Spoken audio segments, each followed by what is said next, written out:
Adaş, helik sen doyum gipini kılan kız olu qava. Qava?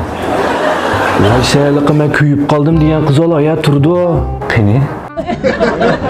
Ya kayning qirg'ina kayningga.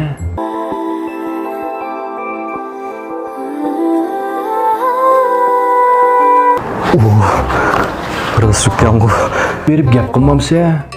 To'xta, men daydi qilma o'yla olay.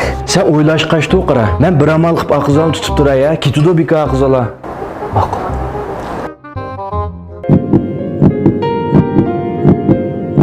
क्योंकि तुम ही हो अब तुम ही हो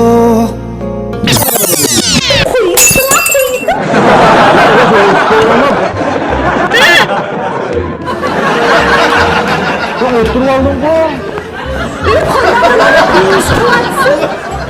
Kimosiz neymiş bu? Ya birni tutib turam. Ya adaş kime oturib? Ya adaş kime?